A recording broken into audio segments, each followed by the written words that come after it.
guys, it's TA Megan, and today I'm going to read you a book called Life Story, Shark.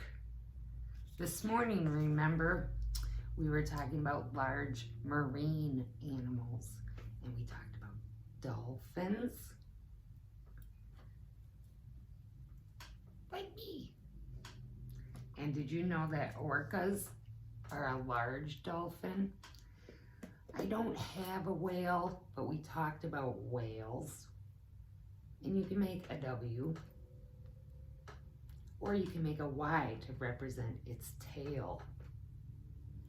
And we talked about sharks, which I have a whale shark right here.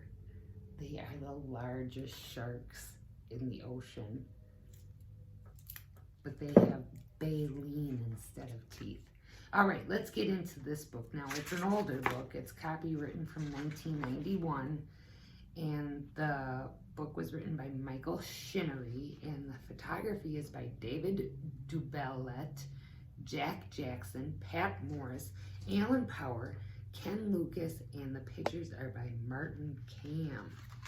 So here's the first picture. There's all types of sharks out there. All right. Sharks are some of the most frightening animals in the sea and oceans. Look at this great white shark and you'll see why. The teeth of this monster are up to 2.5 inches long, and their razor-sharp edges can slice right through a man's leg. Sharks have several rows of teeth, and when one row wears out, another row moves forward to take its place. Different kinds of sharks have different kinds of teeth. A shark can even cause a nasty wound just by bumping into someone, because its skin is covered with small tooth-like scales and is very rough. Divers photographing sharks often work in steel cages like the one you see in this picture. So here's all the different kinds of teeth and what their skin looks like close up, and there is a great white being photographed through a shark cage. Ooh, they do look kind of scary.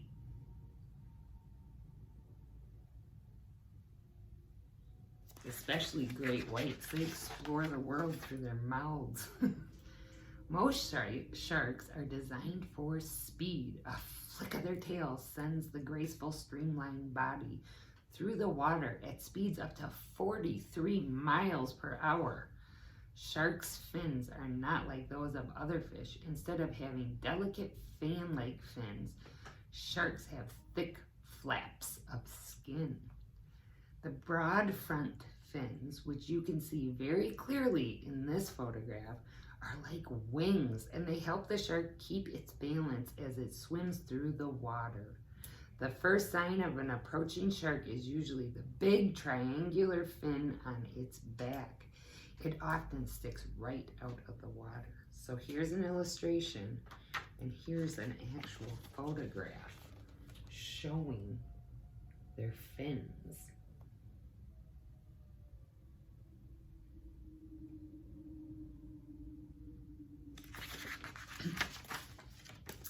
Like all fish, sharks breathe with gills. These are rows of tiny blood-filled fingers on each side of the shark's head. Water flows over the gills and gives its oxygen to the shark's bloodstream. The water comes in through its mouth while the shark swims and goes out through its gills. After passing over the gills, the water leaves the body through slits behind the head. There are usually 5 of these gill slits on each side. But the 7-gilled shark in the photograph has 7 slits on each side. A shark's nostrils, shown in the drawing, are used only for smelling and have nothing to do with breathing.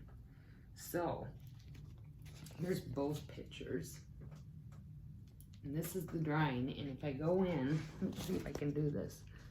If we go way, way into the picture, do you see those little tiny nostrils right there? And then let's count his gills. 1, 2, 3, 4, 5, 6, 7. There really is 7 on him. He looks like he's smiling for the picture too. Sharks feed mainly on other fish.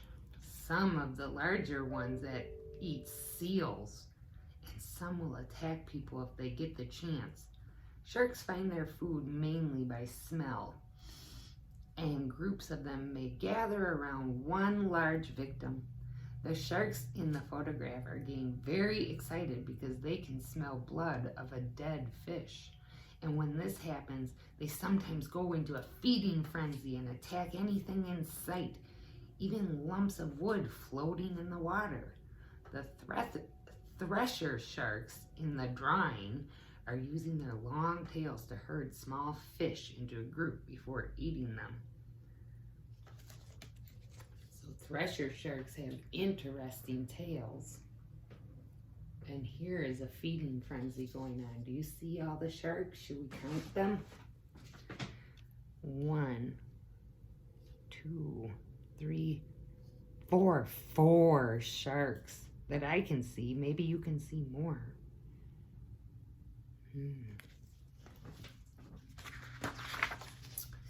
Most fish have air-filled bags in their bodies. It's called a swim bladder, and it helps them to float in the water. Sharks don't have swim bladders, and they sink to the bottom if they stop swimming. The cat shark, which is in the drawing, is resting on the seabed, although it's not really asleep.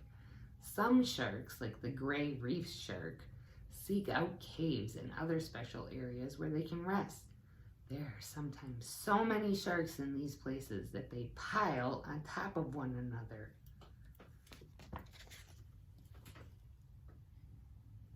There he is, that reef shark hiding in a cave.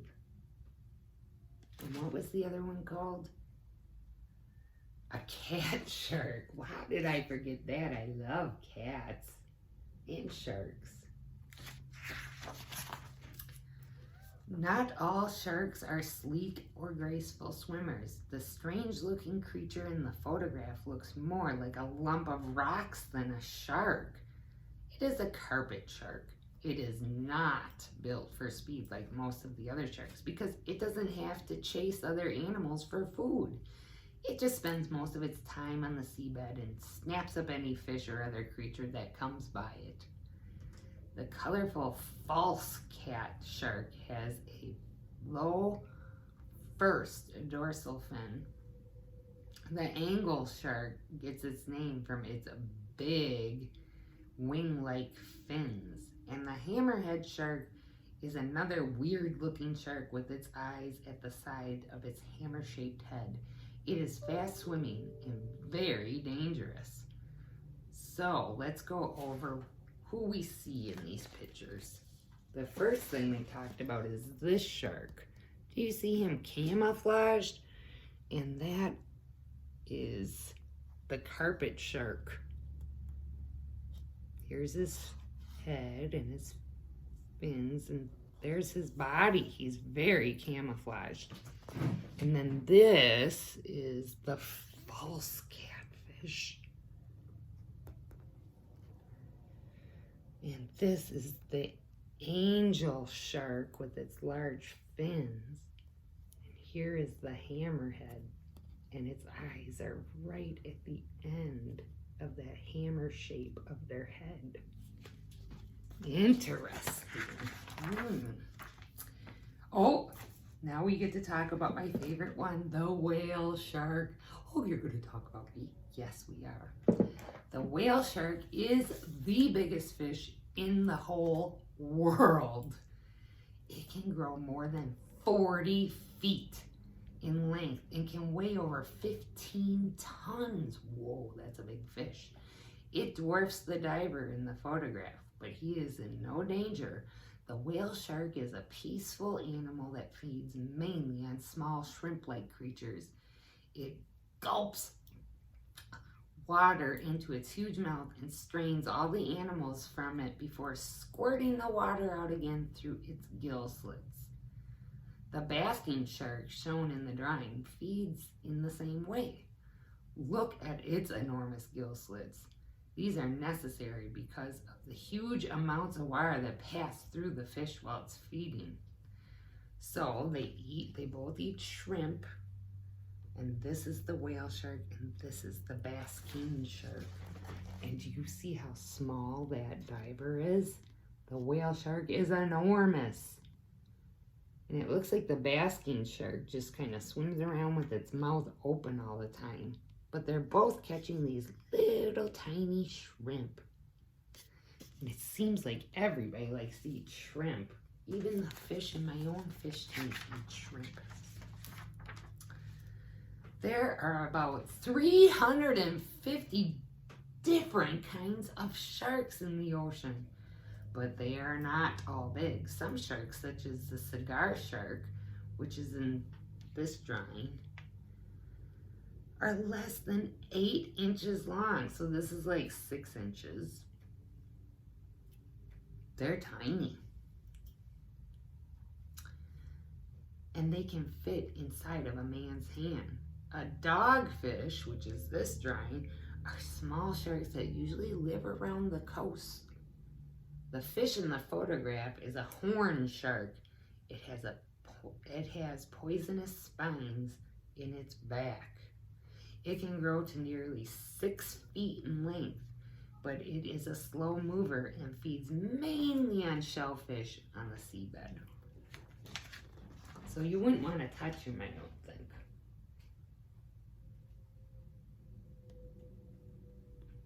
Because of that poisonous spine. The shark in the photograph here is a female gray reef shark. A male is chasing the female and dancing around her. He may even bite her. But these fish are not really fighting. They are courting and will eventually mate. Most large sharks probably mate while they are swimming. The male often clings to the female with his teeth, but the bite marks he could leave on her fins and body soon heal. And after mating, the female will either lay eggs or give birth to live young. Oh my goodness. So the different kinds of sharks give birth in different ways. I did not remember that.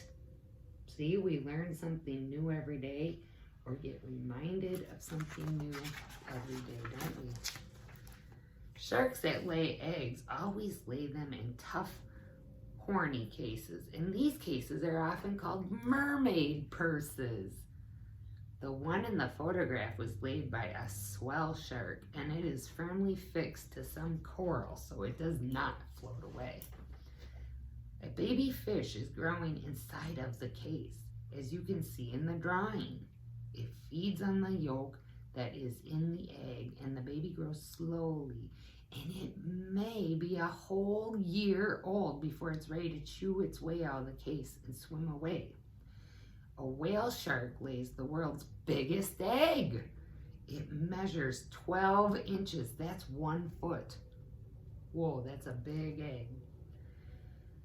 It measures about 12 inches long and 5.5 inches wide, and is about 4 inches thick. Oh, that's a thick egg. So here's the real shark egg, called a mermaid's purse, and these are the drawings, so you can see that what they look like. And there is the baby shark growing inside of the egg. They said it could take up to a year for some of these to be laid.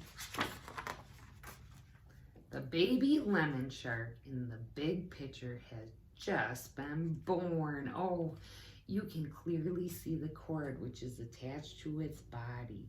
But not all baby sharks are attached to their mothers in this way.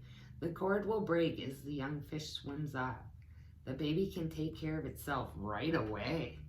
Like many other sharks, the lemon shark usually has 4 babies at a time. Some sharks only have 2 babies. Others can have as many as 60 babies. It can take up to 2 years for the shark babies to grow inside of their mothers. Oh my goodness, so this is about when they give birth live. You see how it's got an umbilical cord attached, and there's the umbilical cord on the picture. But look at, there's mama back there. That's a baby shark. Shark babies can swim and hunt for their own food as soon as they are born. Their mothers don't usually take care of them at all. In fact, adult sharks will eat their babies if they get the chance. Oh no. The baby white-tip shark in the photograph is hiding in a coral reef where the adults cannot reach it. Ooh, it's hiding back there. The young shark will dart out to catch other fish and then hide again. Even when it is fully grown, it won't completely be safe because sharks often eat one another. In fact, a shark's worst natural enemy is another shark. Yeah, it's true. Fish are brutal. They will eat one another. Especially sharks. They pretty much eat anything that comes near them. They'll try it. They found all sorts of strange things in shark stomachs. Now, the striped fish swimming with this young shark in the photograph are called a remora, or sucker fish. It uses a large sucker that's on top of its head to cling to the shark's body, but it doesn't do the shark any harm. It is just a lazy fish, and it just uses the shark as a taxi. In other words, a way to get around.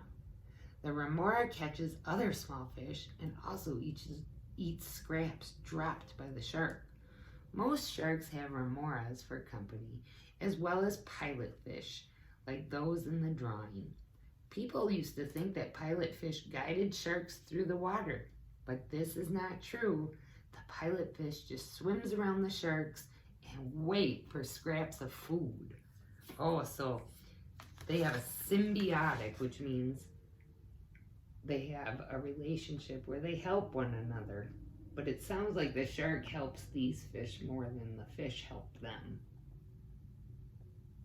But we might not know everything yet. Here's some fascinating facts. The skin of the whale shark is thicker than that of any other animal. It's often as much as 8 inches thick. Whoa. Sharks have skeletons, but they are not made of bone. They are made of a softer material called cartilage. You can feel cartilage at the end of your nose and in your ear. Kind of bends, doesn't it? This is the same elastic material that makes up the tip of your nose. Oh, I guess I knew that. Sailors and fishermen used to use the rough skins of dogfish and other sharks to scrub the wooden decks of their ships. Some of these skins were also dried and used as sandpaper for smoothing woodwork. Some sharks can smell blood in the water from more than a mile away. They can hear things even further away, but their relatively small eyes can't see things from more than about 65 feet away.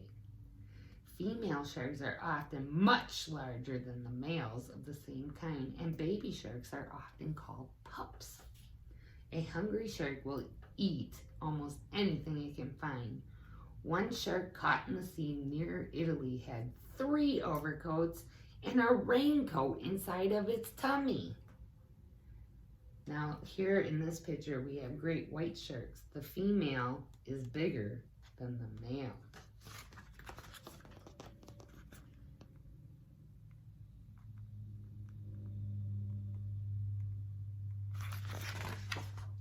And that is the end of the book about sharks. I hope you like learning about sharks today, and I will see you later. Bye-bye.